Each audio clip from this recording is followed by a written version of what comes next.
안녕하세요. 리디아 선교사입니다. 조철한 선교사가 쓴 원고를 제가 낭독하겠습니다. 저희 부부는 뉴질랜드에서 엘리야의 소리 방송을 하고 있습니다. 오늘 엘리야의 소리 방송 77회 주제는 하나님은 이스라엘을 버리셨는가 17번째, 교회는 이스라엘이 아니다. 교회는 누구인가 첫 번째입니다. 신약 성경에 이스라엘 또는 이스라엘 사람이란 단어는 79군데 등장합니다. 그 중에서 9군데는 구약 성경을 직접 인용하는 구절로 신약과 구약에서 동일한 의미로 사용됩니다. 구약을 인용하지 않는 구절로 신약에서 이스라엘 또는 이스라엘 사람이라는 단어가 사용되는 곳이 68군데이고 그 68군데 모두 구약에서 사용되는 것과 같은 의미로 쓰입니다. 따라서 신약 성경에 오직 2군데에서만 이스라엘이란 단어가 특별한 의미로 사용되고 있습니다. 유대인이란 단어가 그러하듯이 이스라엘이란 단어도 신약 성경에서 특별하게 사용될 때 그 의미가 확대되지 않고 제한되어 쓰입니다. 이스라엘이란 단어가 제한적인 의미로 사용되는 첫째 예는 로마서 9장 6절 9절에서 찾아볼 수 있습니다. 바울은 비록 이스라엘이 하나님의 말씀을 받아들이지 않는 잘못을 수없이 저질렀지만 그렇다고 해서 하나님의 말씀이 폐하여진 것은 아니라고 설명합니다. 또한 하나님의 말씀이 폐하여진 것 같지 않도다. 이스라엘에게서 난 그들이 다 이스라엘이 아니요 또한 아브라함의 씨가 다 그 자녀가 아니라 오직 이삭으로부터 난 자라야 내 씨라 칭하리라 하셨으니 곧 육신의 자녀가 하나님의 자녀가 아니라 오직 약속의 자녀가 씨로 여기심을 받느니라. 약속의 말씀은 이것이라. 명년 이때에 내가 이르르니 사라에게 아들이 있으리라 하시니라. 로마서 9장 6절 9절 말씀입니다. 바울은 하나님이 약속한 복을 누리려면 이스라엘 곧 야곱의 후손으로 태어난 것만으로는 충분하지 않고 아브라함, 이삭, 야곱의 믿음을 보여야 하며 그렇지 않으면 이스라엘이란 이름으로 불릴 자격이 없다는 뜻으로 말씀합니다. 바울은 이 말씀에서 이스라엘이란 단어를 야곱의 후손 가운데 메시아를 믿는 자로 그 의미를 제한하여 해석하는 것은 오류입니다. 로마서 9장의 다른 곳에서는 바울이 이스라엘을 통상적인 의미로 아브라함과 이삭과 야곱의 모든 후손을 가리키는 단어로 사용하고 있습니다. 예를 들어 로마서 9장 3절에서 5절에서 바울은 다음과 같이 말씀합니다. 나의 형제 곧 고르게 친척을 위하여 내 자신이 저주를 받아 그리스도에게서 끊어질지라도 원하는 바로다. 저희는 이스라엘 사람이라. 저희에게는 양자됨과 영광과 언약들과 율법을 세우신 것과 예배와 약속들이 있고 조상들도 저희 것이요 육신으로 하여 그리스도가 저희에게서 나셨으니 저는 만물 위에 계셔 세세의 찬양을 받으실 하나님이시라. 아멘. 로마서 9장 3절 5절 말씀입니다.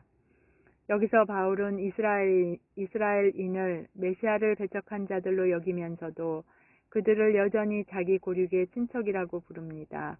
다시 말해 바울은 이스라엘 또는 이스라엘 사람이란 단어를 그들이 예수를 믿건 믿지 않건 아브라함과 이삭과 야곱의 모든 후손을 지칭하는 의미로 사용하고 있습니다. 이것이 이스라엘 또는 이스라엘 사람이란 단어가 신약 성경에서 통상적으로 갖는 의미입니다. 바울이 이스라엘이라는 단어를 제한적 의미로 사용하는 두 번째 예는 갈라디아서 6장 15, 16절에서 찾아볼 수 있습니다. 할례나 무할례가 아무것도 아니로되 오직 새로 지으심을 받은 자뿐이니라. 무릇 이 규례를 행하는 자에게와 하나님의 이스라엘에게 평강과 긍휼이 있을지어다. 갈라디아서 6장 15, 16절 말씀입니다. 진실로 중요한 것은 어떤 종교적인 의식이 아니라 새로 지으심을 받는 것이라고 말씀하면서 바울은 두 부류의 사람을 거론합니다. 한 부류는 할례를 받은 적이 없고 유대교의 배경 아래 자라지 않았으나 예수 그리스도를 믿고 거듭난 삶을 사는 사람들입니다. 다른 부류는 할례 받은 이스라엘 사람으로서 예수를 메시아로 받아들여 새로운 언약 속으로 들어간 사람들입니다. 바울은 이런 둘째 부류의 사람들을 하나님의 이스라엘이라고 부릅니다. 그런데 흥미로운 사실은 NIV 영어 성경에서 16절에서 통상적인 번역 원칙을 벗어나 다음과 같이 번역하고 있습니다. Peace and mercy to all who follow this rule. even to the Israel of God, 즉 and를 even으로 대체한 것입니다. 이 구절을 직역하면 다음과 같은 문장이 됩니다. 무릇 이 규례를 행하는 모든 자, 곧 하나님의 이스라엘에게 평강과 긍휼이 있을지어다. NIV 영어 성경 번역자는 무엇을 뜻하기 위해서 and 대신에 even이라는 단어를 사용했을까요?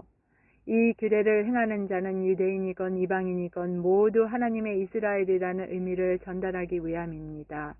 이러한 단어의 대체는 언어학적 이유가 아닌 신학적 이유를 근거로 일어난 일입니다.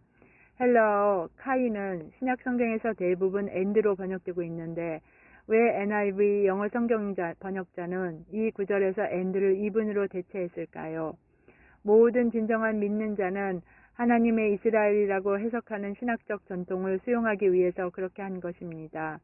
이것은 성경적 근거가 없는 영적인 이스라엘이란 이론이 얼마나 광범위하게 교회에 침투해 있는지 보여주는 한 가지 사례입니다. 바울이 갈라디아서 6장 15, 16절에서 이방인으로서 믿는 자와 유대인으로서 믿는 자를 구분하는 이유가 있습니다. 이방인은 그들의 마음속에 일어난 초자연적인 변화로 말미암아 그리스도인이 되었습니다. 이방인들에게는 유일하고도 참된 하나님에 대한 배경 지식이 없었습니다.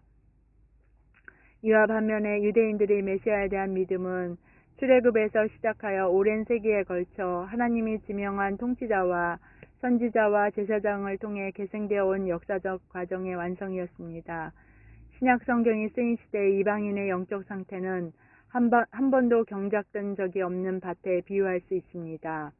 이방인이 그리스도를 믿는 것은 유대인의 문화적 전통으로 준비되지 않은 마음에 하나님이 직접 개입하셔서 일어난 일입니다. 이와 반면에 유대인들은 수세기에 걸쳐 애써 경작해온 밭이었습니다. 그러한 이유로 이스라엘 땅에 제한되었던 사역 기간 중에 예수님은 제자들에게 다음과 같이 말씀했습니다. 내가 너희로 노력하지 아니한 것을 거두러 보내었노니 다른 사람들은 노력하였고 너희는 그들의 노력한 것에 참여하였느니라. 요한복음 4장 38절 말씀입니다. 예수님의 제자들은 오랜 세월에 걸쳐 하나님의 종들이 경작해온 밭에서 수확을 거둬두도록 보내졌습니다.